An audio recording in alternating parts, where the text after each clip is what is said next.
दोस्तों ये खूबसूरत झोपड़ी नॉर्वे के एक पहाड़ पर बनी हुई है, जो कि दुनिया में सबसे ऊंचाई पर बने घरों में से एक है।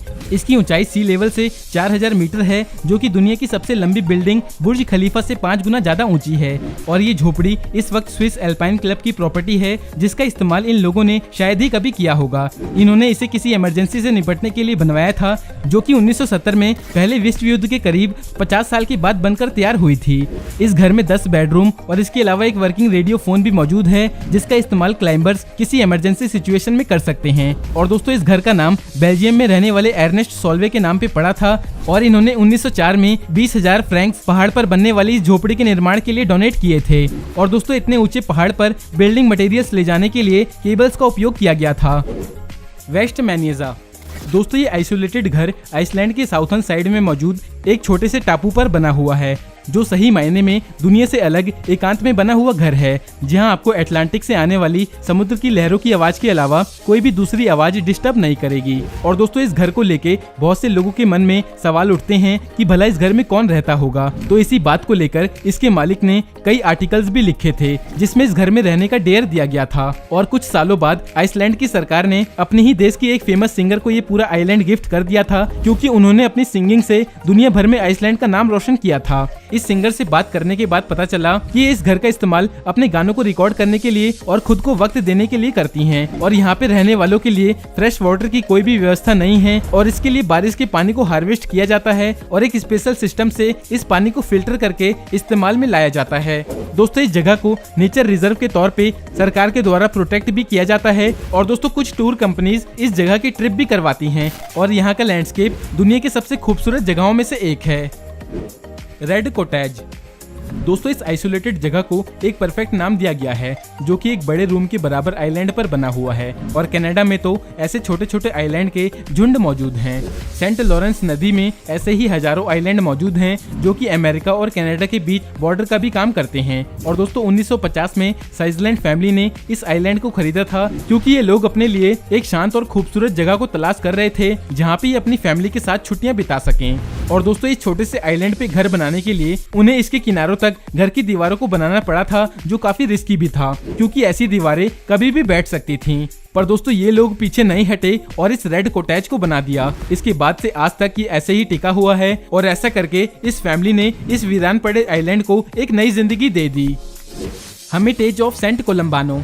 दोस्तों ये हर्मिटेज इटली में ऐसे हिसाब से बनी हुई है जिसकी कल्पना भी लोग नहीं करते होंगे, क्योंकि ये शहर से कई मीटर नीचे और जमीन से 120 मीटर ऊपर स्थित है, जिसे पहाड़ के बीच के हिस्से में बनाया गया है, ताकि यहाँ आने वाले लोगों को बाहर की कोई भी आवाज ना आए और ये लोग शहर की चहल पहल से और समुद्र की हलचल से दूर रह सकें। और दोस्तों इस शहर का नाम इरिस सेंट कोलंबानो के नाम पर रखा गया था, और इसके पीछे एक फेमस कहानी भी है, जिसमें बताया जाता है कि कैसे सेंट ने पहली बार इस जगह पे अपने कदम रखते ही यहाँ पे मौजूद एक खतरनाक ड्रैगन को मार दिया था। और दोस्तों इस ड्रैगन ने बहुत सारे बच्चों को मौत के घाट उतारा था।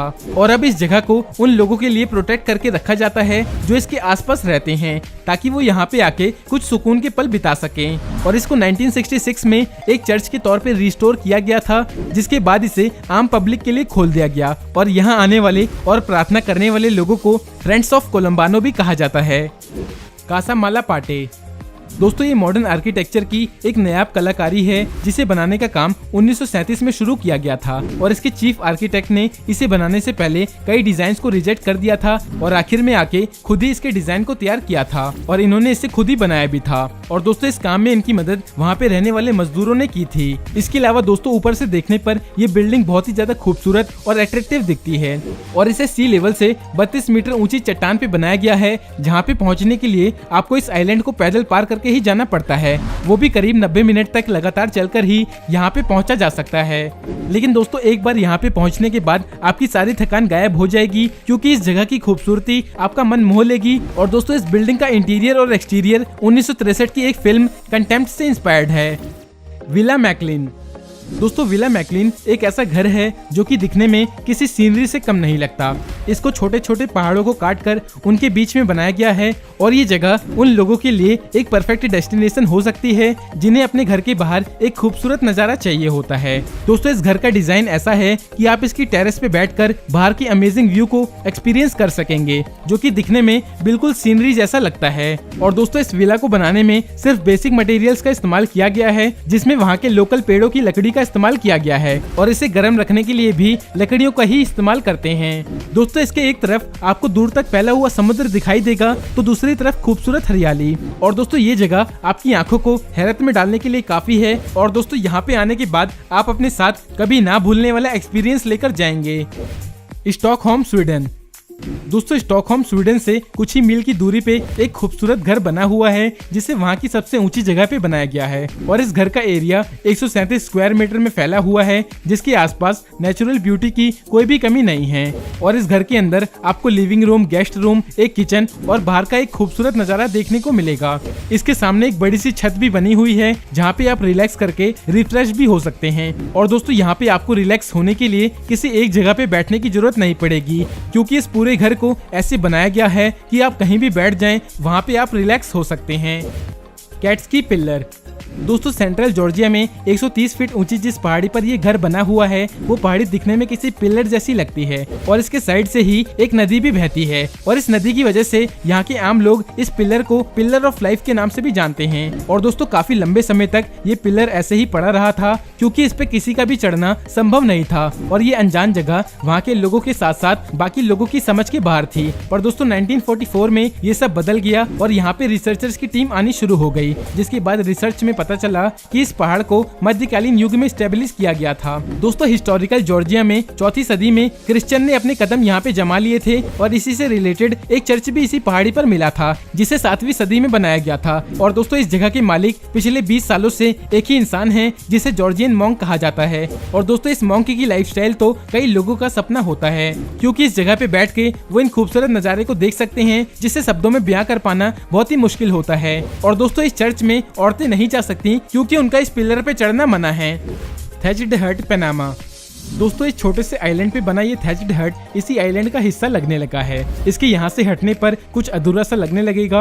और दोस्तों अब मॉडर्न झोपड़ी बनाने में काफी मजबूत मटेरियल का इस्तेमाल किया जाता है ताकि ये किसी भी छोटे मोटे तूफान का सामना आसानी से कर सके। लेकिन दोस्तों जो कुटिया आप देख रहे हैं ये किसी ओल्ड स्कूल जैसी लगती है और ऐसा लगता है जैसे इसके बीच में एक बैम्बू लगाकर टेंट की तरह खड़ा कर दिया गया हो। लेकिन पनामा आइलैंड पर इस तरह के घर मिलना एक आम बात है जिसमें सैकड़ों परिवार रहते हैं और इन झोपड़ियों को बनाने में पाम ट्री को मेन पिलर के तौर पे लगाकर उसकी पत्तियों से इसकी छत बना दी जाती है, जिसके चारों तरफ बांस लगाकर इसे सपोर्ट दिया जाता है। पर दोस्तों ये मामूली से दिखने वाली झोपड़ी पिछले 30 सालों से ज्यादा वक्त से ऐसे ही खड़ी हुई है और अपना अस्तित्व बनाए हुए है। इसके आसपास के नेचुरल व्यू को देखकर कोई भी इंसान इस मामूली सी झोपड़ी में रहने के लिए तैयार हो सकता है।